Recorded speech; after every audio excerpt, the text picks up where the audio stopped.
lot of times there comes a point in our life where we feel like nothing is going right. Everything is just going wrong. It seems like all the problems in the world, they have like planned to attack you at once. And I've seen people going crazy in such situations. I've seen people behaving like, oh, I'm screwed at work, my parents don't understand me, my relationship is not working well, this and that. First thing first, you need to stop doing that. When you talk about problems, I want you to ask yourself, what are the problems you're talking about? Do they really need your attention? Because trust me, not all the problems in the world need your attention. You need to learn to differentiate between the problems. Now, there are one kind of problems that arise out of situations you have no control over. You couldn't have avoided them anyway, and they were meant to happen. They are uninvited problems. For instance, a child losing his parent. Is there anything he can do to bring them back? No. You might be going to college to give an exam, and on the way, because of some unfortunate circumstances, you got stuck in a bad jam and you missed your exam.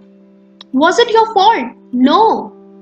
It was meant to happen. And something which is meant to happen, trust me, happens for good.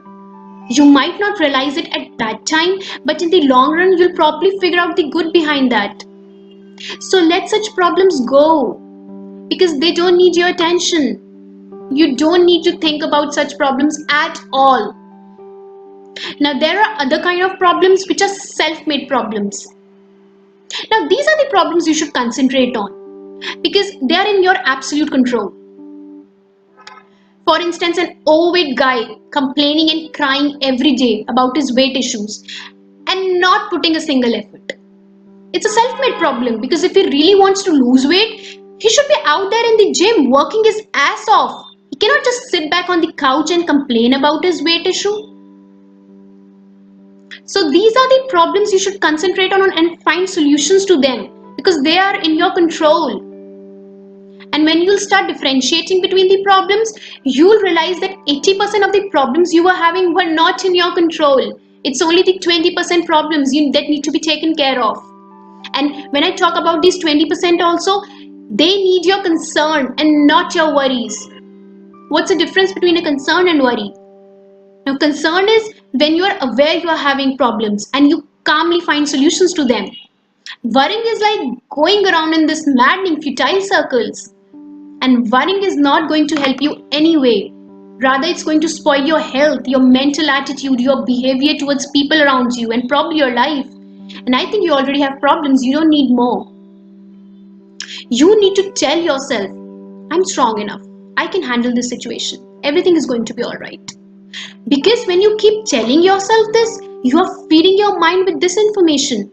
And when you feed your mind with this kind of positive information, your mind will automatically start figuring out the solutions to your problems. And trust me, it works. So guys, it's only these 20% problems that are in your control that you need to find solutions to calmly and rationally, and not all these problems in the world, because then you'll just go crazy. And always remember, the fire inside you should always be greater than the fire around you. It's completely your choice. What do you choose? To be strongly mental or to be mentally strong? So guys, this is what I think about this. Let me know your opinion in the comment section below. This is me, Aarti Gupta, signing off on a good note. Stay happy, stay healthy. See you next week. Bye-bye.